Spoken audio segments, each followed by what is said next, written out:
This is your prize. This is the ultimate moment, the way you feel when you cross this finish line. You can see the ladies up here in the front. They have that banner spread out. What do you think is going to be the first thing he thinks when he goes through that banner, Roosevelt? He's a block away. Yes, I did it. Thank you. That's what I feel. I'm grateful. I'm grateful for all the people who supported me and all while you worked through. He's just grateful that you made it through this challenging thing. If you have a time goal, he's grateful for his time goal. He's so happy to cross that finish line and be done and to reach a goal. And just the goal is always to finish a marathon, run your best. And this is his moment. He put all in work. There he is. This is his moment right here. He's lifting. He's coming down. You can tell he's coming through. He sees it. He sees he's a little tired. He's laboring just a little bit. But once he crosses that finish line, he'll throw his hands up. It'll be all worth it. Here he comes. There we go. Champion right there, 6 times in a row. Teacher from Hendersonville, Scott Wietecha, 6 years in a row, winning the Rock and Roll Marathon.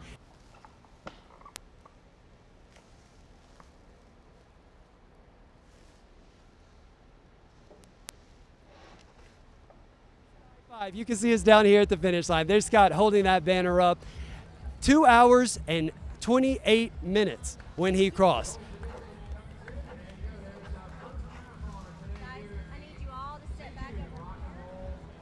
All right. So we're going to give Scott some space right now to come through. This, as you can imagine, is a very emotionally and physically taxing moment for him as he finishes here. Number 1 right there on the marathon bib. It says number 1. That's how he went into the race. Number 1 with a lot of pressure, a lot of expectation, and that's how he finished. Number 1. Congratulations, Scott. How are you feeling right now? I'm feeling a lot better now. We'll see about tomorrow morning. But I was happy to pull off number 6. It was a little tougher than I thought, but I don't know. I made it to the end, so I'm happy. After last year, coming in with the pressure this year, how did you go into it? What was your mindset, and how do you feel now? I was a little bit more laid back this year. I was pretty confident in my fitness. I had a little porridge on stop because I thought I was going to pee my pants. And I popped out the porridge on. I saw the dude behind me about pee my pants again, but I was able to hang on. So other than that moment, tell us about another big moment from the race. I got rolling a little bit early on. I was hoping to run 5:30s. I started running 5:10s, 5:15s. I was trying to break the guy behind me. I knew I have a little bit more experience, a little bit more stubbornness, and I have a little bit more miles in my legs. So I was able to kind of run him off and pull it off again. So I'm happy. How do you feel about your time that you finished with? It was okay, I guess. I lost a couple of minutes in the portage on, but my main thing was to win and then win as easy as possible. It wasn't too easy today. If it was 27 miles, I might have lost, but 26.2 was the good distance today. And you've thrown down the gauntlet. You said, I'm going to win this race every year until I'm 40. So after you made that statement, now you've finished your race. How do you feel about it now? Next year I won't take 4 or 5 months off. I need to train year round. I have a high school kid who's been talking some smack, so he could probably beat me in some shorter stuff, so I need to hold him off until he graduates. So talk about that bathroom break. I saw you run in to use the bathroom. You had to go, right? Yeah, it was a little bit too much water and a little bit too much coffee. I tried to sneak in the porridge on at the start, but I ran out of time, so I held it for 19 miles. So that was a personal victory for me for see how long I can hold it. Yeah, I guess that kind of bridged the gap there. The guy behind you, he was miles behind you, but oh yeah, I saw I had about a minute and a half when I came off the baseball fields. So I felt like that was a big enough gap. So I don't know, it worked out pretty well. And you beat your time from last year, about by 12 minutes or so. I mean, that's got to be. Oh yeah, and I felt a lot better than last year. The temperatures were better today, but it's a little deceiving because there's no cloud cover, and you feel that, I guess, the radiation from the sun. So yeah, it's tougher conditions than you think it is. And we've the guy behind you. What? Did you know the guy behind you? Yeah, he's a younger guy. I guess we follow each other on Strava. I knew I run quite a bit more mileage than he does, and I don't know. I felt like if I could be leading that 20, I'd be able to hold him off the last 6 miles. I always tell my high school kids the real racing begins after you're retired, so I felt like when the real racing began, I'd be able to hold him off if need be. 6-time defending champ, how does that sound? I guess it sounds better than 5, but we'll see if I can pull off 10. That'll be tough. Some of those half marathon guys will step up pretty soon and try to take down the old man. Anything different about this year's race than years past? I don't know. It's kind of Catch your breath, man. Yeah. You deserve it. But I didn't run at all until I guess November, we lost a guy on our team for cross country. So that was pretty hard for me. That was I was barely running at all, and that kind of turned into a good stress reliever for me. And I kind of, after that happened, all the guys and all the teammates kind of depended on each other, and running was a good stress reliever for me then. So that's right when I got into it. And you mentioned losing a guy on your cross country team. Have you thought of him today? Has he been on your mind? What's been going on with that? Has that been a source of inspiration for you? Definitely so.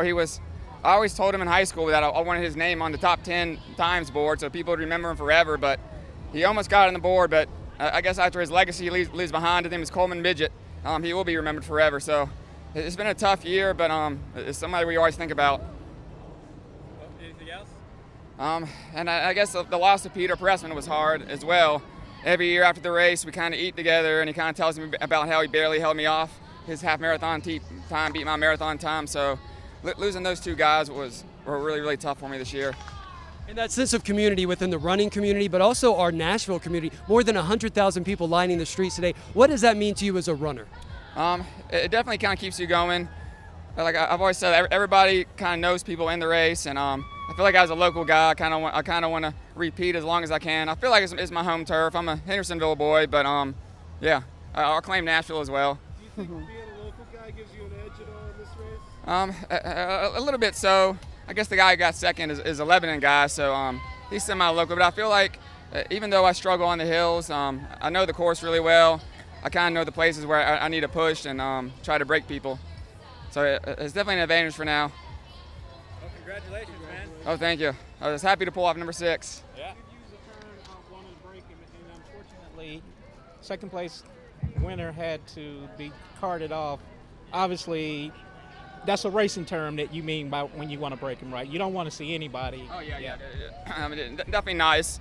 Marathon is such a tough distance, and I didn't run one until, I guess, 30 years old, but he's 22, 23. He's a tough guy. I know he's tried a marathon before. He had a little bit of trouble in his first one, so I was hoping he'd finish. We get 1, 2, and then maybe one day he'll take me down when I get too old, I guess. You gonna be watching him for next year? Definitely so, and there's always new guys can kind of pop up. There's some fast guys in the half. I know Roosevelt's always here. He's a tough marathoner. He would have scared me today if he would have been in it, but I'll hold it off as long as I can. When I lose, I'll try one more. So once I lose twice, I'll probably take a little back seat. Well, congratulations, man. Oh, thank you. Thanks so much. Thank you so much. Scott Wietecha right there. Teacher from Hendersonville, winning the Nashville Marathon today, the Rock and Roll Marathon for St. Jude. Man, it's so, did you hear him? Like, Amy, he just was telling us all about his inspiration, what he was going through. It's been incredible because we saw him start this morning, and there was so much pressure going into this, so much pressure leading up to it. He put a lot of pressure on himself, not only everybody being like, are you gonna win? Are you gonna push for it? He said, yeah, I'm gonna do it. And today, still no one else has crossed the finish line, so he was way ahead. And are they coming up? Do we have a finisher? Number 3, he did come in. Oh, great. So we did have the number 3 finisher come through while we were talking to Scott. And it's just a really great day because, we got to hear from Scott about the community, the running community, and they've been through so many changes and losses this year. So this is a way to take a break and say, you know what, we're going to honor them today. We're going to stop and we're going to rally around each other. We're going to lift each other up.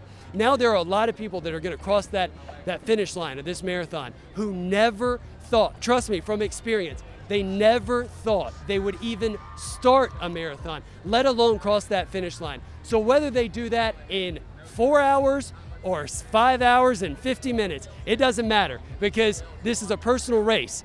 And there are a lot of people out here who have really had a lot of accomplishment today. So it's been so great to be a part of this and be out here to see this. And thank you all so much for joining us.